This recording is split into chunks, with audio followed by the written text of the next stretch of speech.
Hi students, നിങ്ങളുടെ സ്വന്തം നിഫീംസ് എത്തിയിരിക്കുന്നു. നമ്മൾ ഇന്നൊരു പുതിയ ചാപ്റ്ററാണ് ഈ സെക്ഷനിലൂടെ കാണാൻ പോകുന്നത്. നിങ്ങളുടെ ജോഗ്രഫിയിലെ ചാപ്റ്റർ 6 ദ ചേഞ്ചിങ് എർത്ത് ആണ്. എന്താണ്? മാറുന്ന ഭൂമിയെ പറ്റി നമ്മളൊന്ന് പഠിക്കാൻ പോകണം. ഭൂമിയൊക്കെ മാറുന്നുണ്ടോ? എങ്ങനെയായിരിക്കും മാറുന്നത്? ശ്രദ്ധിച്ചിട്ടുണ്ടോ? നമ്മൾ കേട്ടിട്ടുണ്ട്. മിസ് പറയുമ്പോൾ നിങ്ങൾക്ക് എല്ലാം ഓർമ്മയുണ്ടാവും. അവിടെ പറയുന്ന കേട്ടു, ഇവിടെ കേട്ടു, ചില ടേംസ് ഒക്കെ ഓർമ്മയുണ്ടാവും. ബട്ട് നമ്മൾ നോർമലി പറയുമ്പം എല്ലാത്തിനും കൂടി ഒറ്റ ടേംസ് ആയിട്ടൊക്കെ ആയിരിക്കും പറയുന്നത്. എന്നിരുന്നാലും മിസ് ഓരോ സ്പെസിഫിക് ഇഷ്യൂനും ഓരോ ടേമായിട്ട് ഈ സെക്ഷനിൽ പറയുന്നതാണ്. സിമ്പിളാണ്, ബട്ട് ഇതൊരു കൺഫ്യൂഷൻ ഉണ്ടാക്കുന്നതാണ്. എന്നിട്ട് കൺഫ്യൂഷൻ ഉണ്ടാക്കുന്നതാണ്. കൺഫ്യൂസിങ് ടേംസ് ആണ്.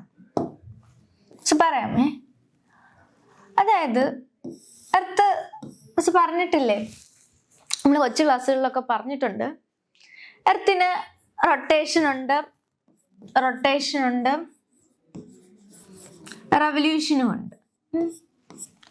ഇങ്ങനെ റൊട്ടേഷൻ റെവല്യൂഷൻ മാത്രമാണോ? അത് ഭൂമിക്കുള്ളില് ചില മാറ്റങ്ങൾ ഉണ്ടാവുന്നുണ്ട്.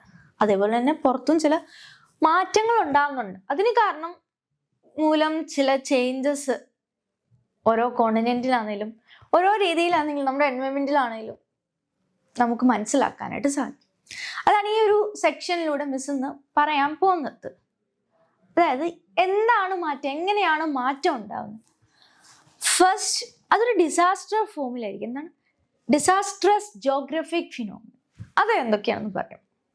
ഈ സെക്ഷൻ കേൾക്കുമ്പം നിങ്ങൾ കേട്ടിട്ടുള്ളതായിട്ട് തോന്നും, സിമ്പിളാണ്, നമ്മൾ എന്നും ഡെയിലി ലൈഫിൽ കേൾക്കുന്നതായിട്ടൊക്കെ തോന്നും. ബട്ട് അതിൻ്റെ ഒരു ഡീപ്പ് സെൻസിലേക്ക് എത്തുമ്പം കൺഫ്യൂഷൻസ് ഉണ്ടാവും. അതുകൊണ്ട് നിങ്ങൾ പേനയും ബുക്കും എടുക്കുക. മിസ്സിനോടൊപ്പം തന്നെ മിസ് പറയുന്ന ടേംസിന് ഓരോന്നും നിങ്ങളുടേതായ രീതിയിൽ ലാംഗ്വേജിൽ ആദ്യം ഒരു റഫ് നോട്ട് പ്രിപ്പയർ ചെയ്യുക. എന്നിട്ട് ടെസ്റ്റ് പ്രിഫർ ചെയ്യും. ടെസ്റ്റ് റെഫർ ചെയ്ത് കഴിയുമ്പോൾ മിസ് പറയാം. അപ്പം ഇങ്ങനെ ഡിസാസ്റ്റർ ആയിട്ടുള്ള ജോഗ്രഫിക് ഫിനോമിന, അതായത് ഡിസാസ്റ്റർ രീതിയിലേക്ക് എർത്തിന് അതിൻ്റെതായ മാറ്റങ്ങൾ വരുമ്പോൾ ഡിസാസ്ട്രസ് രീതിയിലേക്ക് മാറുന്നു. അതിൻ്റെ ഒരു 4 ഫോംസ് ആണ്. ഫസ്റ്റ് ഫോമാണ് ഹസാർഡ്സ്. മലയാളത്തിൽ പറഞ്ഞ വിപത്ത്. എന്താണ് വിപത്ത്? നമ്മൾ ഡെയിലി പറയാറുണ്ട്. എന്നിരുന്നാലും അതിൻ്റെ ഒരു ഡെഫിനിഷൻ, കറക്റ്റ് ഡെഫിനിഷനിലേക്ക് മിസ് പറയാം.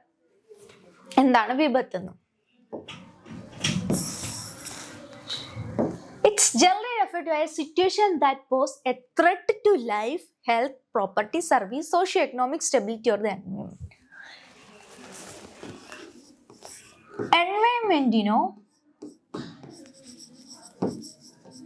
എൻവയോൺമെന്റ് പരിസ്ഥിതിക്കാണ് ഒരു സോഷ്യോ എക്കണോമിക് സ്റ്റെബിലിറ്റി നഷ്ടപ്പെടുകയും അല്ലെ ആളുകളുടെ ജീവന് ത്രെട്ട് ടു ലൈഫിന് ത്രെട്ടോ അല്ലെ പ്രോപ്പർട്ടി, ഹെൽത്തോ, സർവീസോ, ഇതെന്തെങ്കിലും ഒരു ത്രെട്ട്, ഒരു ഭീഷണിയാവുന്നു, പോസാവുന്നു എന്നുണ്ടെങ്കിൽ ആ ഒരു സിറ്റുവേഷനെയാണ് വിപത്ത് എന്ന് പറയുന്നത്. അപ്പൊ ഈ വിപത്തിന്റെ മനസ്സിലായല്ലോ, ഒരു പ്രോപ്പർട്ടി അല്ലെ സോഷ്യോ എക്കണോമിക് സ്റ്റെബിലിറ്റി നഷ്ടപ്പെടുന്ന ഒരു സിറ്റുവേഷനെയാണ്, നഷ്ടപ്പെടുന്ന അല്ലെ അതിനൊരു ത്രെട്ട് ഉണ്ടാവും. അത് ഇങ്ങനെ വേണം, ഫുള്ളി നഷ്ടപ്പെടാം അല്ലെ പാർഷ്യലി ആവാം. മിസ് പറഞ്ഞുതരാം. A hazard is a physical event. അതൊരു ഫിസിക്കലി ഉണ്ടാവുന്ന ഒരു ചേഞ്ച് ആണ്. Potential to trigger a disaster. ഈ ഹസാർഡ് ചിലപ്പം ഒരു ഡിസാസ്റ്ററിലേക്ക് വഴിതെളിക്കും. എങ്ങനെ ഡിസാസ്റ്ററിലേക്ക്? It's need not necessarily result in a disaster. ചിലപ്പോൾ അത് ഡിസാസ്റ്ററിലേക്ക് വഴിതെളിക്കണമെന്നും ഇല്ല. അതിനൊരു എക്സാമ്പിൾ ആണ് an earthquake in an uninhabited desert cannot be considered a disaster. അതായത് വലുതായിട്ട് വാസമൊന്നും ഇല്ലാത്ത ഏരിയയിൽ എർത്തിക്യൂക്ക് ഉണ്ടായി കഴിഞ്ഞാൽ വലിയ ഡിസാസ്റ്റർ ആണ്, ദുരന്തം ഉണ്ടായി എന്ന് പറയാൻ പറ്റത്തില്ല. എന്നാൽ ഭൂമിയിൽ ചില ചേഞ്ചസ് ഉണ്ടായി എന്ന് പറയാൻ പറ്റത്തില്ല, അതൊരു ഡിസാസ്റ്റർ ആയി എന്ന് നമുക്ക് പറയാൻ പറ്റത്തില്ല. ഈ ഹസാർഡ് തന്നെ രണ്ട് ടൈപ്പിലുണ്ട്. ഒന്ന് മാൻമെയ്ഡും ഉണ്ട്, നാച്ചുറൽ. അത് ഭൂമിക്ക് തന്നെ ചില നാച്ചുറലി ഒക്കർ ചെയ്യുന്ന ചില ഫീച്ചേഴ്സ് ഉണ്ട്.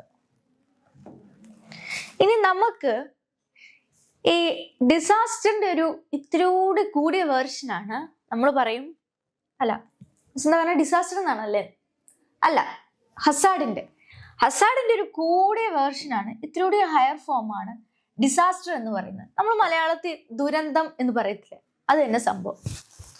ദുരന്തം എന്ന് വെച്ചാൽ serious disruption in the functioning of community or society that causes widespread material, economic, social, environmental losses and exceeds the ability of the affected society to cope with using its own resources. അതായത് disaster സംഭവിച്ചു കഴിഞ്ഞാൽ പിന്നെ ഒരു കാരണവശാലും നമുക്ക് അവിടെ കൂപ്പ് ചെയ്യാൻ പറ്റത്തില്ല. അവിടുത്തെ ആ ഒരു സിറ്റുവേഷനെ നമുക്ക് പെട്ടെന്ന് അഡാപ്റ്റ് ചെയ്യാൻ പറ്റാത്തത്.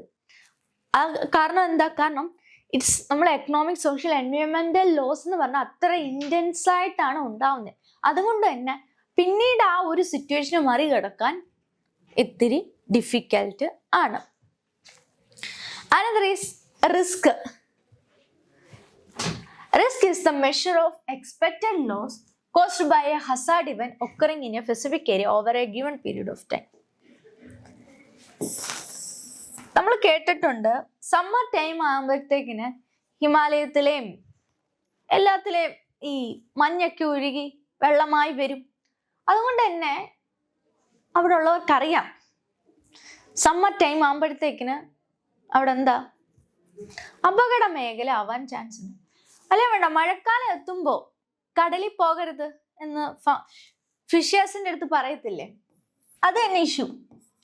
അതായത് ആ ഒരു സമയത്ത് അവിടെ അപകട സാധ്യത കൂടുതലാണ്. അതാണ് റിസ്ക് എന്ന് പറയുന്നത്. എന്താണ് അപകട സാധ്യത? ഒരു ഹസാർഡ് ഉണ്ടാവാൻ, ഒരു ലോസ് ഉണ്ടാവാൻ ചാൻസ് ഉള്ള ഒരു മെഷർമെന്റിന് ഒരു പീരീഡ് ഓഫ് ടൈമിലായിരിക്കും അത് ഉണ്ടാവുന്നത്. ഇപ്പം കടലിൽ പോകരുതെന്ന് പറയുന്നത് മഴ പെയ്യുമ്പോഴാണ്, കൂടുതൽ മഴയൊക്കെ പെയ്യുമ്പോഴാണ് പറയുന്നത്. അപ്പൊ അങ്ങനെ ഒരു സിറ്റുവേഷനെയാണ്, ആ ഒരു മെഷർമെന്റാണ് റിസ്ക് എന്ന് പറയുന്നത്. Another is capacity. Capacity refers to the resource, means and strength within the community that enable to cope with, withstand, prepare for the mitigate, quickly recover from the disaster. ആ കപ്പാസിറ്റി എന്ന് വെച്ച് കഴിഞ്ഞാൽ ആ സിറ്റുവേഷനിൽ നിന്ന് എന്താണോ ഉണ്ടായത് അവിടെ നിന്ന് പെട്ടെന്ന് ആ ഒരു കമ്മ്യൂണിറ്റി സ്ട്രെങ്തൻ ചെയ്ത് മൈഗ്രേറ്റ് ചെയ്ത് പോവാൻ. അതായത് നാച്ചുറലി സംടൈംസ് റെയിൻ ഒക്കെ കൂടുമ്പോൾ, ഹെവി റെയിൻ ആകുമ്പോൾ ചില ഫിഷേഴ്സ് കടലിനടുത്തുള്ളവർ മൈഗ്രേറ്റ് ചെയ്ത് അടുത്തൊരു ഏരിയയിലോട്ട് പോകും. അവർ ഒരുമിച്ച് താമസിക്കുന്ന ഒരു സിറ്റുവേഷൻ. അതായത് എന്നിട്ട് ഈ ഒരു മഴയൊക്കെ കുറഞ്ഞു കഴിയുമ്പോഴത്തേക്കിനും അവർ വീണ്ടും അവരുടെ സ്വന്തം വീട്ടിലേക്ക് അല്ലെ കടലിനടുത്തോട്ട് തന്നെ സ്റ്റേയിങ് ഒക്കെ കണ്ടിന്യൂ ചെയ്യും. അപ്പം അങ്ങനെ ഒരു ഇതിനെയാണ് അവർക്ക് എന്താ എനേബിൾ ടു കോപ്പ്, ആ ഒരു സിറ്റുവേഷനെ മറികടക്കുന്ന രീതിയിലുള്ളതിനെയാണ് കപ്പാസിറ്റി എന്ന് പറയുന്നത്. ഇപ്പൊ നമ്മൾ പറഞ്ഞത് കുറച്ച് ബേസിക് കാര്യങ്ങളാണ്. ഒരു ഡിസാസ്റ്റർ വരുമ്പോൾ ത്രൂ ആയിട്ട് നമ്മൾ കാണുന്ന കുറച്ച് എന്താ പ്രാക്ടീസോ ആക്ഷൻ എന്നൊക്കെ പറയാം. നെക്സ്റ്റ് മിസ് പറയാൻ പോകുന്നത് എങ്ങനെയാണ് ശ്രദ്ധിച്ചിരിക്കേണ്ടത്. നമ്മളെല്ലാം കേട്ടിട്ടുള്ള ടേംസ് ആണ്, പക്ഷേ അതിൻ്റെ ആ ഒരു ഡീപ്പ് സെൻസിലേക്ക്, ഒരു സ്പെസിഫിക് ഡെഫിനിഷനിലേക്കാണ് ഇനി പോകുന്നത്. Earth movement, our very important topic, earth movement.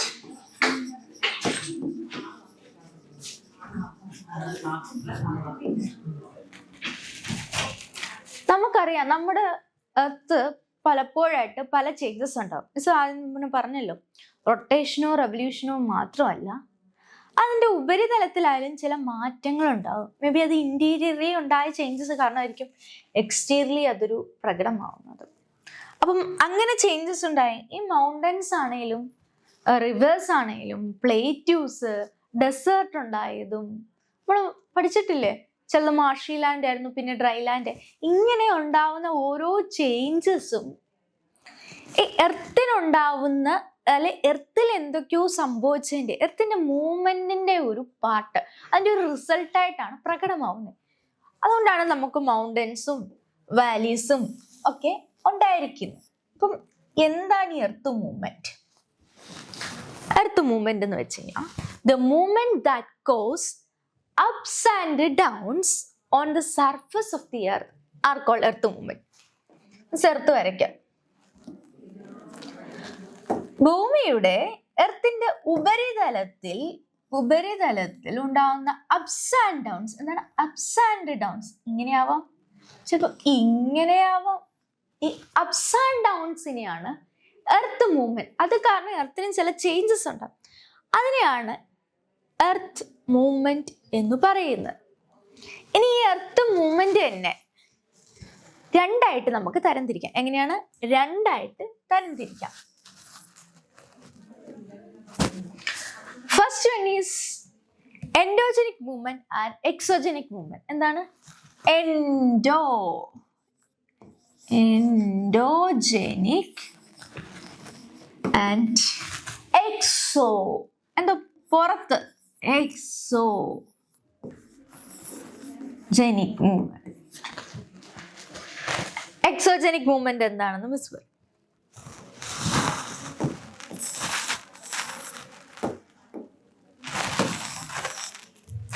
Exogenic movement എന്ന് വെച്ച് കഴിഞ്ഞാൽ ചില എക്സ്റ്റേണൽ ഫോഴ്സ്, എന്താണ് എന്തോ ഒരു പുറത്തുണ്ടായ എക്സ്റ്റേണൽ ഫോഴ്സ് കാരണം എർത്തിനുണ്ടാവുന്ന ചേഞ്ചസ്, മൂവ്മെന്റ്സിനെയാണ് എക്സോജനിക് മൂവ്മെന്റ്സ് എന്ന് പറയുന്നത്. അതിന് പ്രധാനമായ കാരണം slope of the area, gravity, the pressure exerted on an object by another object, molecular stress, അല്ല running water, wind, ground water, ചില കെമിക്കൽ ആക്ഷൻസും ആവാം. അപ്പൊ ഇതിൻ്റെയൊക്കെ കാരണങ്ങൾ എന്താണ്? സ്ലോപ്പ് കാരണം, ഗ്രാവിറ്റി കാരണം നമ്മുടെ റണ്ണിങ് വാട്ടറോ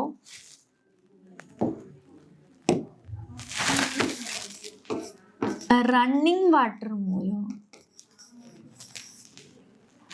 അല്ലെ ഗ്രൗണ്ട് വാട്ടറിന്റെ എന്തെങ്കിലും ചേഞ്ചസ് കാരണം ഉണ്ടാവുന്ന ഒരു ആക്ഷനാണ്, അല്ലെ ആ ഒരു മൂവ്മെന്റിനെയാണ് എക്സോട്ടിക് മൂവ്മെന്റിന് കാരണമാണ്. ഇനി നമുക്ക് എൻഡോജനിക് മൂവ്മെന്റിലേക്ക് പറയാം. അപ്പൊ ഇന്നത്തെ ആ ഒരു സെക്ഷൻ എൻഡോജനിക് മൂവ്മെന്റ് എന്താണെന്ന് പറയും. എൻഡോജനിക് മൂവ്മെന്റ് ഏതൊക്കെ ഉണ്ടെന്ന് പറയുന്നു. പോകാല്ലേ എൻഡോജനിക് മൂവ്മെന്റിലേക്ക്? എൻഡോജനിക് മൂവ്മെന്റ് എന്ന് പറയുന്നത് എർത്തിനുള്ളിൽ തന്നെ, എന്താണ് ഈ എർത്തിനുള്ളിൽ തന്നെ എന്തോ ചേഞ്ചസ് ഉണ്ടാകുമ്പോൾ, എന്താണ് എന്തൊക്കെയോ ചേഞ്ചസ് ഉണ്ടാകുമ്പോഴാണ്, അത് കാരണം ഉണ്ടാകുന്ന മൂവ്മെന്റിനെയാണ് എൻഡോജനിക് മൂവ്മെന്റ് എന്ന് പറയുന്നത്. The process that are caused by the forces within the earth at varied intensities. അതിന്റെ ഇന്റൻസിറ്റി പലതായിരിക്കും, നമുക്ക് പറയാൻ പറ്റത്തില്ല അതിന്റെ ഇന്റൻസിറ്റിയോ. അതായത് അതിൻ്റെ ഒരു എത്രമാത്രം ആഘാതം ഉണ്ടാവും എന്ന് പറയാൻ പറ്റത്തില്ല. It could be change. അതിന് കാരണങ്ങൾ എന്തൊക്കെയാണ്? Causative force, radio activity within the earth. എർത്തിനുള്ളിൽ ചില റേഡിയോ ആക്ടിവിറ്റീസ് നടക്കുന്നുണ്ട്, അത് കാരണമായിരിക്കും. ആൻഡ് ഈസ് പ്രിമോഡിയൽ ഹീറ്റ് എന്നാണ് പറയുന്നത്. നമ്മളെ ഇത് പറയുന്നതിന് മുമ്പ് മിസ് ഒരു കാര്യം കാണിക്കാം.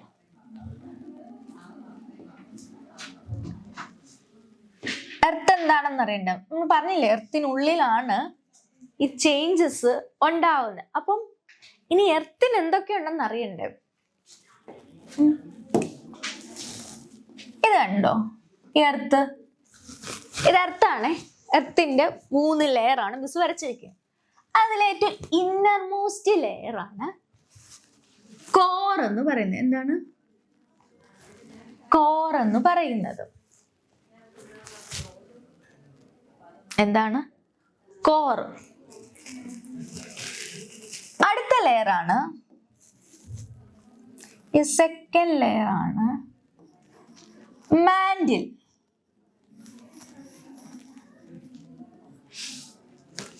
എന്താണ് മാൻഡിൽ എന്ന് പറയുന്നത്. ഇനി ഒരു ലെയർ കൂടി ഇല്ല എർത്തിന്, അടുത്ത ലെയർ. അതിനെ അപ്പർ മോസ്റ്റ് ലെയറിനെ ക്രസ്റ്റ് എന്ന് പറയുന്നത്. എന്താണ് ക്രസ്റ്റ് എന്ന് പറയുന്നത്?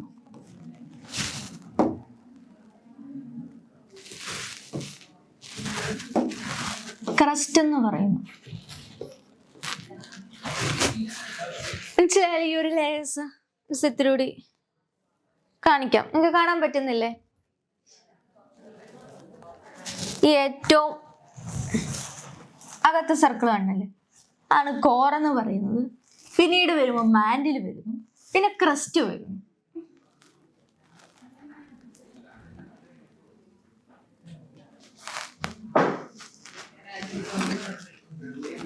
ഈ എൻഡോജനിക് മൂവ്മെന്റിന്റെ റേഡിയോ ആക്ടിവിറ്റി ആണ് ഫസ്റ്റ്. അതായത് അവിടെ നടക്കുന്ന യുറേനിയം തോറിയം ഒക്കെ ഇങ്ങനെ റിയാക്ഷന് പോകും. അതുകൊണ്ടാണ് റേഡിയോ ആക്ടിവിറ്റി.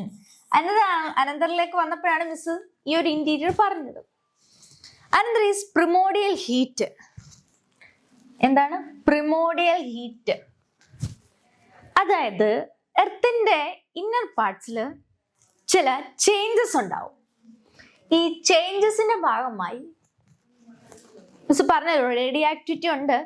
അതായത് തോറിയം തോറിയൊക്കെ ഇങ്ങനെ കെമിക്കൽ ഒരു ചേഞ്ച് അവർക്കിടയിൽ ആക്ടിവിറ്റീസ് ഉണ്ടാവും, റേഡിയോ ആക്റ്റീവ് ചേഞ്ചസ് ഉണ്ടാവും. അപ്പോൾ ചില എനർജി ലെഫ്റ്റ് ഓവർ ആവുന്നത് ഇത് ഈ അപ്പർ ലെയറിലൂടെ ആയിരിക്കും പോകുന്നത്. എന്താണ് ഈ അപ്പർ ലെയറിലൂടെ ആയിരിക്കും പോകുന്നത്. അതിനെയാണ് പ്രിമോഡിയൽ ഹീറ്റ് എന്ന് പറയുന്നത്. Another reason is variation in geothermal gradient. അതായത് പറഞ്ഞല്ലോ റിയാക്ഷൻ ഒക്കെ ഉണ്ടാവും എന്ന്. ഇവിടെ നോക്കിയേ, കാണിക്കാമേ. ഇവിടെ നോക്കിയേ, ഈ ഒരു ഇന്നർ കോർ എന്ന് പറഞ്ഞില്ലേ മിസ്? ഇവിടെ ഈ കോറില് റിയാക്ഷൻ ഒക്കെ ഇങ്ങനെ നടന്നുകൊണ്ടിരിക്കുക. അവിടെ അതുകൊണ്ട് ടെമ്പറേച്ചർ കൂടുതലായിരിക്കും. എന്താണ് കോറില് ടെമ്പറേച്ചർ കൂടുതലായിരിക്കും. ഇങ്ങനെ ചുട്ടുപഴുത്തോണ്ടിരിക്കുക, റിയാക്ഷൻ ഒക്കെ നടക്കുന്നുണ്ടെങ്കിൽ ടെമ്പറേച്ചർ കൂടുതലായിരിക്കും. എന്നാൽ മാൻഡിലേക്ക് വരുമ്പോൾ, അനന്തർ ലെയറായ മാൻഡിലേക്ക് വരുമ്പോൾ ടെമ്പറേച്ചർ കുറവായിരിക്കും. ക്രസ്റ്റിലേക്ക് വരുമ്പോൾ, ക്രസ്റ്റ് ഔട്ടർ മോസ്റ്റ് ലെയറിലേക്ക് വരുമ്പോൾ വീണ്ടും ആ ടെമ്പറേച്ചർ കുറയും. It's because of the presence of oceans. ഓഷ്യൻസിന്റെ ഒക്കെ പ്രസൻസ് ഉണ്ടായത് കൊണ്ട് തന്നെ ഓഷ്യൻസ് ഗ്രീൻ ആണ്, നീല തന്നെ. ഇതിന്റെ പ്രസൻസ് ഉണ്ടായത് കൊണ്ട് തന്നെ ഇങ്ങനെ ചൂട് വന്നാലും അത് നിങ്ങൾ ഇങ്ങനെ താഴോട്ട് തന്നെ പോരും. എങ്ങനെ? അത് നിങ്ങൾക്ക് അവിടെ നിൽക്കാൻ പറ്റത്തില്ല. കാരണം ഈ ഓഷ്യനൊക്കെ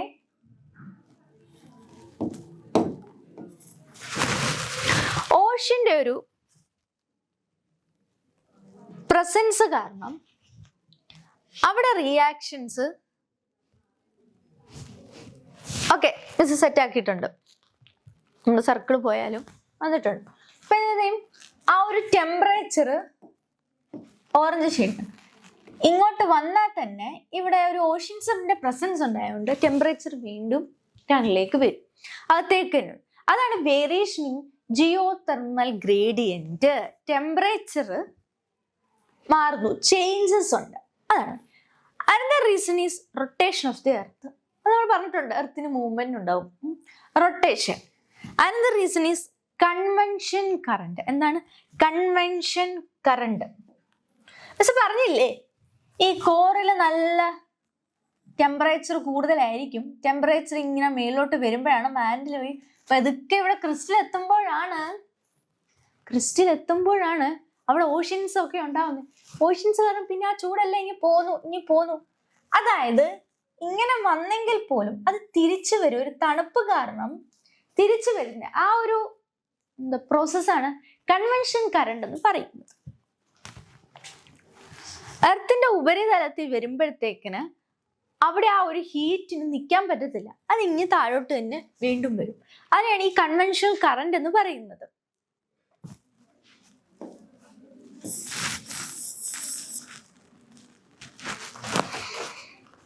മിസ്സിനോടൊപ്പം തന്നെ എത്താൻ പറ്റുന്നുണ്ടോ? മിസ് ഇപ്പൊ ഇതൊക്കെയാണ് പോകുന്നത്, ആർക്കും കൺഫ്യൂഷൻ ഉണ്ടാവാൻ പാടില്ല. കൺവെൻഷൻ കറണ്ട് എന്താണെന്ന് മനസ്സിലായല്ലോ? മിസ് ഒന്നുകൂടി പറയണ്ടല്ലോ. അപ്പം എന്തൊക്കെ കാരണങ്ങൾ കൊണ്ടാണ് എൻഡോജനിക് മൂവ്മെന്റ് ഉണ്ടാവുന്നതാണ് മിസ് പറഞ്ഞത്? First one is radio activity. Radio activity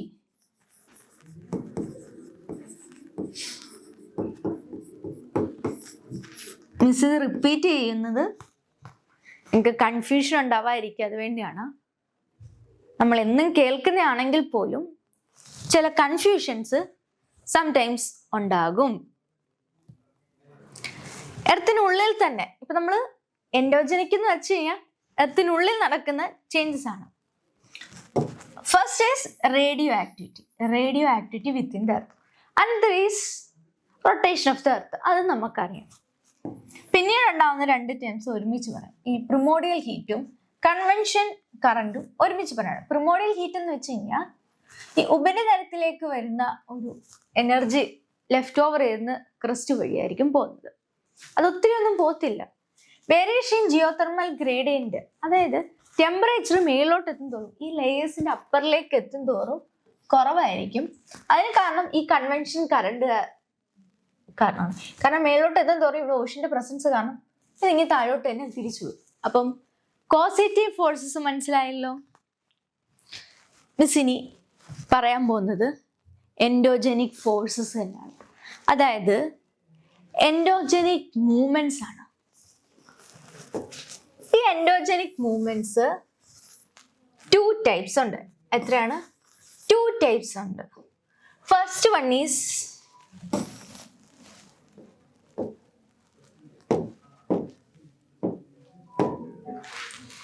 ഡയസ്ട്രോഫിക് movement. എന്താണ് എൻഡോജനിക് മൂവ്മെന്റ്?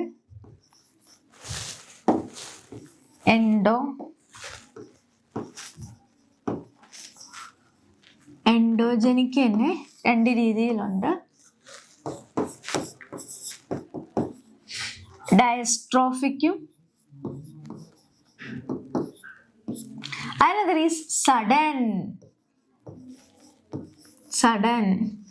ഇതെല്ലാം നമ്മൾ കേട്ടിട്ടുള്ളത്. മിസ് പറയുമ്പോൾ നിങ്ങൾക്ക് മനസ്സിലാവും, ഓ ഞങ്ങൾ ഇതൊന്നും കേൾക്കുന്നതല്ലേ എന്ന്.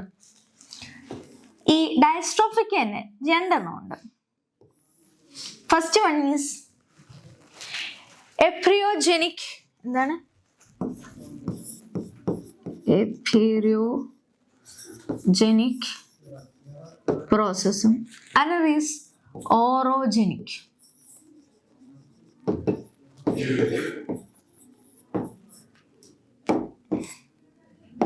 ഓറോജനിക് പ്രോസസ്. സഡൻ മൂവ്മെന്റിൽ ഏതാണ്? എർത്ത് ക്യുക്കും വോൾക്കാനോസും. നമുക്ക് ഈ ഡയസ്ട്രോഫിക് മൂവ്മെന്റിലേക്ക് പോവാം. ഏതാണ് ഡയസ്ട്രോഫിക് മൂവ്മെന്റിലേക്ക്? എന്താണ് ഈ ഡയസ്ട്രോഫിക് മൂവ്മെന്റ്?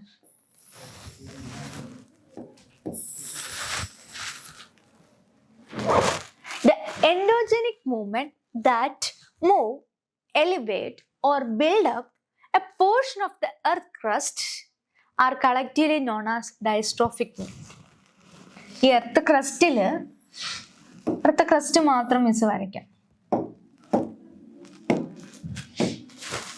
ക്രസ്റ്റിൽ എന്ത് സംഭവിക്കുന്നു?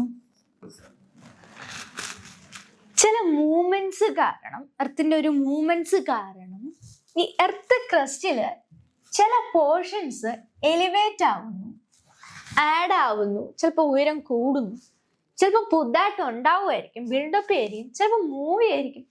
ഇങ്ങനെ ഉണ്ടാവുന്ന ഒരു മൂവ്മെന്റിനെയാണ് ഡയസ്ട്രോഫിക് മൂവ്മെന്റ് എന്ന് പറയുന്നത്. അതിൽ തന്നെ ഫസ്റ്റ് വൺ ആണ്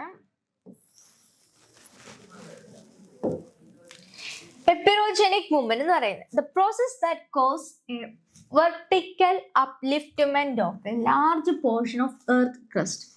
എർത്തിന്റെ ക്രസ്റ്റില്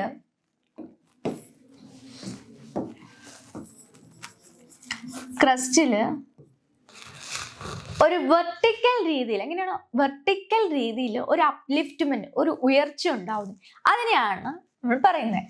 അത് വലുതായിട്ട് ഒരു ആ ഒരു മൂവ്മെന്റ് വലുതായിട്ട് നമുക്ക് ഫീൽ ചെയ്യത്തില്ല, ഒരു മിനിമൽ ആയിരിക്കും. എർത്തിന്റെ സർഫസിൽ ഉണ്ടാകുന്ന ചേഞ്ചസ് മിനിമൽ ആയിരിക്കും. അതിന് എക്സാമ്പിൾ ആണ് Colorado plateau, Siberian plateau, Deccan plateau in India.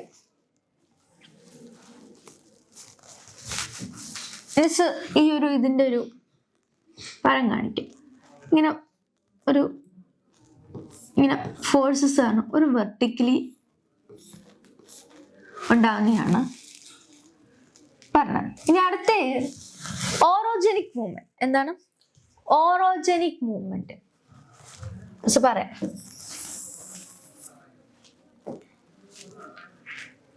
മക്കളെ മിസ്സിനോടൊപ്പം എത്താൻ പറ്റുന്നുണ്ടോ?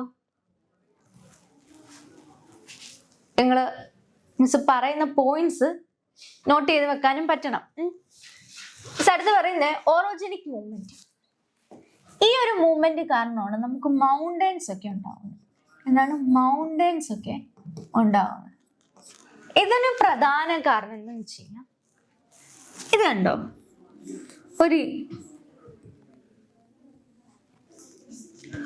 എത്രയോടി മിസ്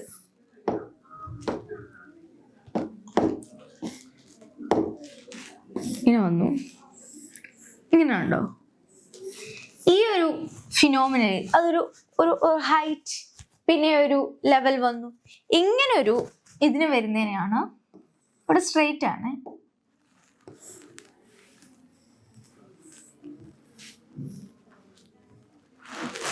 വരുന്നതിനെയാണ് ഈ ഓറോജനിക് മൂവ്മെന്റ് എന്ന് പറയുന്നത്. അത് കാരണമാണ് നമുക്ക് ഹിമാലയാസും ആൽപ്സും ഒക്കെ ഉണ്ടായിരിക്കുന്നത്.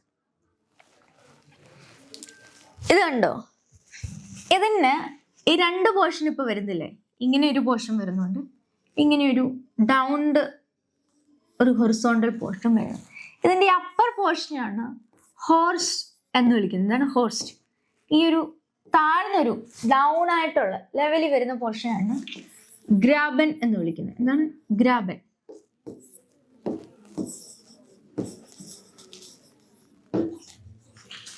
പറയേണ്ട definition. Host means the uplifted block of the earth crust formed due to faulting is called host. Block mountain. Okay. എന്താണ്? Graben means corresponding down dropped block of the earth. കണ്ടില്ലേ ഇവിടെ ആ ഒരു ഡൗൺ വേർഡ് വന്നിരിക്കുന്നു, അതിനാണ് ഗ്രാബൻ എന്ന് പറയുന്നത്. അപ്പം ഈ ഓറോഗ്രാഫിക് മൂവ്മെന്റ് കാരണമാണ് നമുക്ക് മൗണ്ടൻസ് ഉണ്ടാവുന്നത്. അതൊരു അപ്പർ പോർഷൻ ഉണ്ടാവുന്നുണ്ട്, ഒരു ലോവർ പോർഷനും ഉണ്ടാവുന്നുണ്ട്. അപ്പം ആ ഒരു മൂവ്മെന്റ് ഓക്കെ അല്ലേ? എത്തിയില്ലേ? അനന്തർ മൂവ്മെന്റ് മിസ് ഏതാ പറഞ്ഞത്? Sudden movement. പെട്ടെന്നുണ്ടാവുന്നു. അതിന് കാരണം എന്താണെന്ന് നോക്കാം. പറയാം.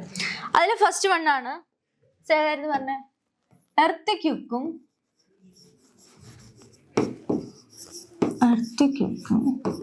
earthquakes and volcanoes. Volcano formation. നമുക്ക് ഈ വോൾക്കാനോയെ പറ്റി പഠിക്കാം. വോൾക്കാനോ എങ്ങനെ ഉണ്ടാവുന്നതെന്ന് വെച്ച് കഴിഞ്ഞാൽ, ഈ ഭൂമി പറഞ്ഞില്ലേ 3 ലേയേഴ്സ് ഉണ്ടെന്ന്.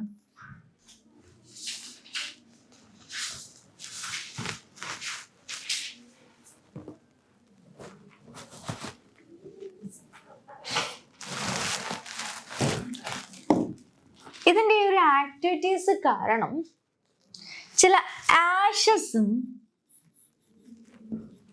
ഒക്കെ പുറത്തേക്ക് വരും.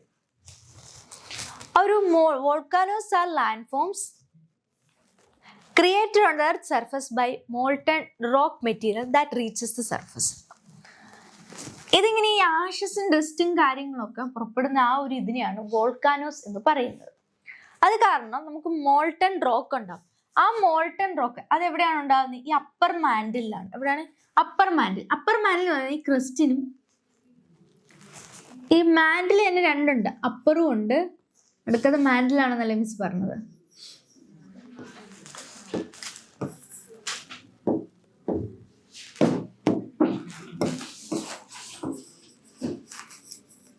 ഇത് തന്നെ അപ്പർ മാൻഡിലും ഉണ്ട്, ലോവർ മാൻഡിലും ഉണ്ട്. അപ്പർ മാൻറ്റിൽ ഉണ്ടാവുന്ന മോൾട്ടൺ റോക്ക് മെറ്റീരിയലാണ് മാഗ്മ എന്ന് പറയുന്നത്. ഇനി once it starts moving towards the crust or reaches the surface, ഇത് പതുക്കെ ക്രസ്റ്റിലേക്ക് വന്നു കഴിഞ്ഞാൽ ഇതിനെ ലാവ എന്ന് വിളിക്കുന്നു. എന്താണ്? ലാവ എന്ന് വിളിക്കുന്നു. അപ്പം ചില ആഷസും ടെസ്റ്റും ഒക്കെയാണ് ഈ വോൾക്കാനോ വഴി നമുക്ക് കിട്ടുന്നത്. അതിൽ തന്നെ ഒരു റോക്ക് രീതിയിൽ പ്രസന്റ് അപ്പർ മാൻഡിൽ നിൽക്കുവാണെങ്കിൽ അതിനെ മാഗ്മ എന്ന് പറയും. അത് പതുക്കെ ക്രിസ്റ്റലിലേക്ക് എത്തിക്കഴിഞ്ഞാൽ ലാവ എന്നും പറയുന്നു. എന്താണ്? ലാവ എന്നും പറയുന്നു.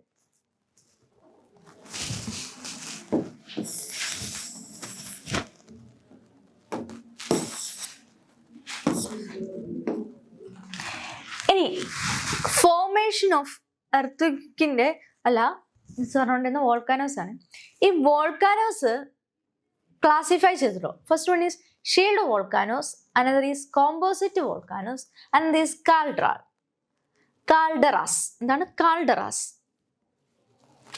ഈ ഒരു ഇതിനൊരു എക്സാമ്പിൾ ആണ് വോൾക്കാനോയുടെ ഡെക്കാൻ പ്രോവിൻസസിൽ ഇന്ത്യയിൽ തന്നെ ഉണ്ടായിട്ടുള്ളത്. ഇനി വോൾക്കാനോയുടെ ഒരു പരിണിത ഫലമായ ഹ്യൂമൻ ലൈഫിന് എങ്ങനെയാണ് ഇമ്പാക്ട്ഫുൾ ആക്കുന്നത് നോക്കാം. Loss of lifes and destruct properties, ആളുകളുടെ ജീവിതത്തിന് നഷ്ടം ഉണ്ടാവും. Disturb economic activities and severely affect human life. Economic activity interpret ചെയ്യും, ഡിസ്റ്റർബ് ചെയ്യും. അതുപോലെ തന്നെ ഹ്യൂമൻ ലൈഫിനെ അത് സിവിയർലി അഫക്റ്റ് ചെയ്യും. ഇനി ലാവ ഒഴുകുന്ന ഒരു സ്ഥലത്ത് ഹ്യൂമൻ സെറ്റിൽമെന്റ് ഉണ്ടെങ്കിൽ നേച്ചറിനും അത് ബുദ്ധിമുട്ടാവും, ഹ്യൂമനും അതൊരു ബുദ്ധിമുട്ടായിട്ട് വരും. പല ആളുകൾക്ക് ജോലി നഷ്ടപ്പെടും, അവർക്ക് വീടില്ലാതെ ആവും. അതാണ് ഒരു വോൾക്കാനോസിന്റെ ഒരു പരിണിത ഫലം, അതിൻ്റെ ഒരു റിസൾട്ട് എന്ന് പറയുന്നത്. വോൾക്കാനോ ഒരു ഇറപ്ഷൻ 1883 കർക്കാട്ടോയില് ഉണ്ടായിട്ടുണ്ട്. ആ ഒരു ഐലൻഡിൽ, ഇന്തോനേഷ്യയിലാണ്. ലാവ എജക്ട് ചെയ്തിട്ടുണ്ട് അവിടെ. ഈ വോൾക്കാനിക് ആക്ടിവിറ്റി കാരണം ഹ്യൂമൻസിന് ചില യൂസസും ഉണ്ട്. The geothermal energy released from volcanic region is converted into electricity in certain areas and utilized for local purpose. അതായത് ഇത് കാരണം വരുന്ന ജിയോതെർമൽ എനർജീസ് എന്ത് ചെയ്യും? അത് ഇലക്ട്രിസിറ്റി ആയിട്ട് കൺവേർട്ട് ചെയ്തിട്ട് ലോക്കൽ പർപ്പസിന് വേണ്ടി യൂസ് ചെയ്യാറുണ്ട്. Lava is rich in minerals. ഇതിന് മിനറൽസ് റിച്ച് ആണ്. അതുകൊണ്ട് തന്നെ ഇത് എർത്തിലെത്തുമ്പോൾ ലാവ ഫോം ചെയ്ത് നല്ലൊരു നമുക്ക് ആ ഒരു എർത്തിന്റെ സർഫസ് സോയിൽ ഇത്തിരി കൂടി ഫെർട്ടൈൽ രീതിയാക്കാൻ പറ്റും. Another is volcanic region often attract A large number of tourist also. ചില ടൂറിസ്റ്റ്, അതായത് എപ്പോഴും പൊട്ടിത്തെറിക്കുന്ന വോൾക്കാനോസ് അല്ലെങ്കിൽ ടൂറിസ്റ്റ് സ്പോട്ടായിട്ടും ഇത് കണക്കാക്കാറുണ്ട്, ആളുകൾ വരാറുമുണ്ട്.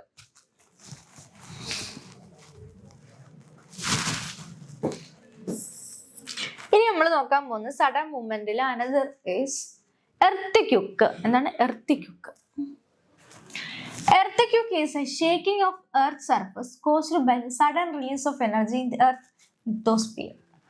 ഈ ലിത്തോസ്ഫിയറില് പെട്ടെന്ന് ഒരു സഡൻ ആയിട്ട് ചില എനർജി റിലീസ് ചെയ്യും.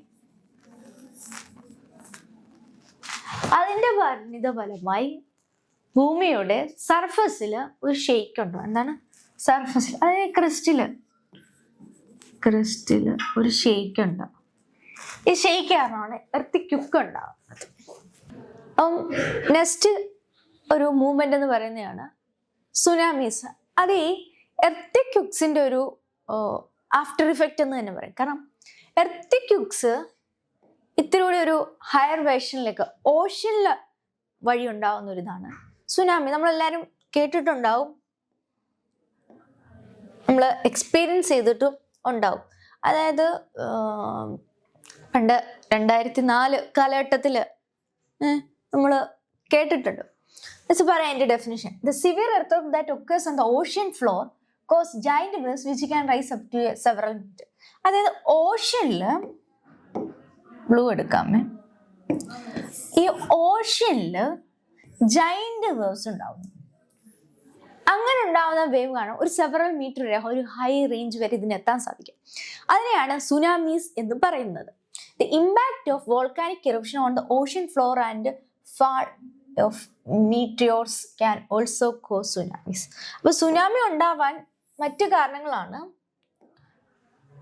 ഓഷ്യൻ ഫ്ലോറിൽ വോൾക്കാനിക് ഇറപ്ഷൻസ് ഉണ്ടാവും, അതേപോലെ തന്നെ മീറ്റിയോർസ് ഫാൾ ചെയ്യുന്നതും. കോസ്റ്റൽ ഏരിയാസിലാണ് ഇതിൻ്റെ ഇമ്പാക്റ്റ്, കോസ്റ്റൽ ഏരിയാസിലാണ് ഇതിൻ്റെ ആ ഒരു ഇഫക്റ്റ് കൂടുതൽ അറിയാനായിട്ട് സാധിക്കുന്നത്. മിസ് പറഞ്ഞില്ലേ, എക്സാമ്പിൾ എന്ന് പറയുന്നത് 2004 ഡിസംബർ 26 സൗത്ത് വെസ്റ്റ് ഓഫ് എന്നൊരു സുനാമി ഉണ്ടായിരുന്നു ഇന്ത്യൻ ഓഷ്യനിൽ. ഇനി ഇതിനെ നമുക്ക് തടയാനായിട്ട് കുറച്ച് ടെക്നോളജീസ് ഉണ്ട്.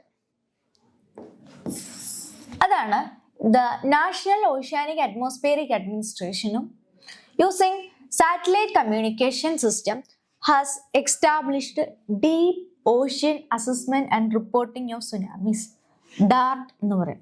Dart stations at many location to detect and monitor tsunami activity. Tsunami ആക്ടിവിറ്റികളൊക്കെ എങ്ങനെയാണ്, അത് പോകുന്നുണ്ടോ, അത് എവിടെയെങ്കിലും ഫേസ് ചെയ്യാൻ ചാൻസസ് ഉണ്ടോ, അപ്പൊ ഇതൊക്കെ കണ്ടുപിടിക്കാനായിട്ടാണ് ഡാർട്ട് എന്നും പറഞ്ഞൊരു ഇൻസ്റ്റാൾ ചെയ്തത്. That means deep ocean assessment and reporting of tsunami stations ഒക്കെ ചെയ്തിട്ടുണ്ട്. അതേപോലെ തന്നെ national ocean and atmospheric administration ആണ് ഈ സാറ്റലൈറ്റ് യൂസ് ചെയ്യുന്നത്. മിസ് ഇന്ന് ഈ സെക്ഷനിൽ എന്തൊക്കെയായിരുന്നു പറഞ്ഞത്?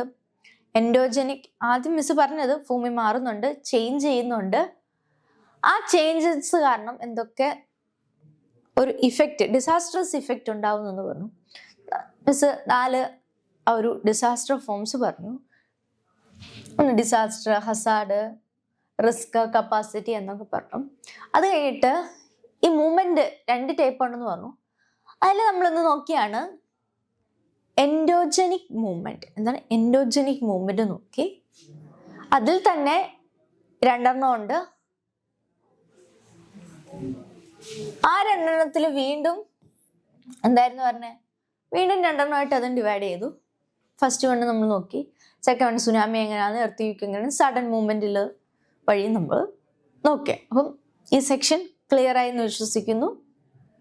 എന്തെങ്കിലും ഡൗട്ട് ഉണ്ടെങ്കിൽ വീണ്ടും ഈ സെക്ഷൻ ഒന്നുകൂടി റിപ്പീറ്റ് അടിച്ച് കാണണം.